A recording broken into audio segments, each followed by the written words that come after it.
جاهزين يا حس. بسم الله الرحمن الرحيم، الحمد لله رب العالمين، والصلاة والسلام على سيدنا محمد وأهله وصحبه وسلم. الحمد لله رب العالمين. الآن اليوم نشكر أخواننا الإعلاميين، نوروكم وقالوا لكم كثير من الكلمات الطيبة والكلمات السمحة المتقاطعة، لكن عندنا كلام ثاني وعندنا رسالة الآن موجودة من هنا نرسلها مباشر للخاين البرهان. جاهزين ولا ما جاهزين؟ جاهزين ولا ما جاهزين؟ جاهزين ولا ما جاهزين؟ تحية لقائد حكومة دائرة المهمشين محمد حمدان دقل موسى، قائد حكومة تأسيس، والنائب عبد العزيز الحلو، وتحية لكل إنسان مشارك في قضية الهامش، تحية لهم جميعا. ونشكر اخواننا الاعلاميين شكر كبير جدا، وبنقول لسيد الفريق الان ان احنا جاهزين لتوجيهاتك الاخيره. جاهزين نمسحهم في كل مكان الخونه، جاهزين نمسح الخونه الشتتوا الشعب السوداني ومن اجله مسيطرين في هذه السلطه، نحن جاهزين لمسحهم. والان القوات جاهزه امامنا باذن الله، بس دارنا يفك لنا اللجام. نزعلنا من الربيب نمسحها مباشر،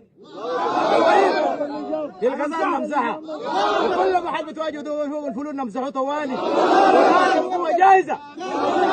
احنا الان رسالتنا للبرهان نقول له انا نحن ما هزانا نحن. نحن ذاته في القلوب وسمعنا فيكم نرتحنا.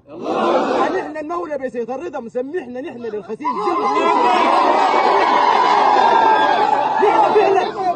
نحن فعلا الموت قسمتنا، لكن فيه نادر عودنا. قسمتنا ذاتا من سنين تركوها لنا جدودنا. ما بنتبع الفاينه ومننسى عروضنا، حلوا دفونا فوق نارنا ونجيب واقودنا. نحن كنا اصهر من علم بينين، نحن في عروض العام جبارين. نحن هالفولاد معروفين حديث المتين.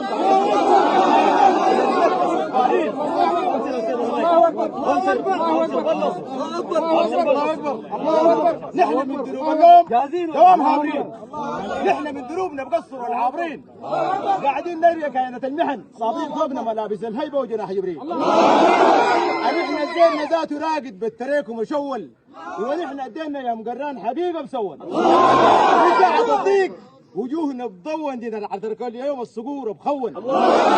في قلوبنا ذاته يا البريبه كان من مرقوه ويلبسوا ربة الشجر الشباب بحرقوا. صبارين على طعن المحج زرقوا في ساحة المقادات البقيس غرقوا. ما بنكذب عليك يا البرهان بتقول مقاسنا بعيد، لكن فينا شيء انت مارقه منا الليد. السودان بنشيلها منك ان بقيت حديد المنخطه الولد اللي بيشيلها.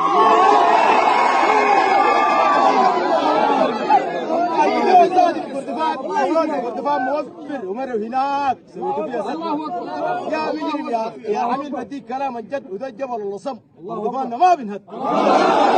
الخاين اللي زاده ظنيته عنده خيال، فكر في تقيسه قاسه ما بتنشال. قول لها الان تاسيس واقفين معاها رجال يحسبون.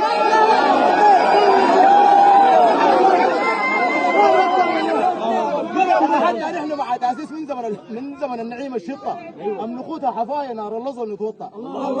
من جرح اللسان والتته تروح الروق في ينضفن العدام في جده، بحجله من اسفل وتدري فيه وشاح وديما يرازي في محن ما نفح. التاسيس موجوده لانكسرت الكذاذر في دهن الساح. تحياتنا لكم جميعا يا سيد الاشاوس، تحياتنا لكم ونقول لكم قدام ومنصورين في كل مكان. تحياتنا للسيد الفريق، وتحياتنا للسيد بكر الحسان. تحياتنا لكم والسلام عليكم.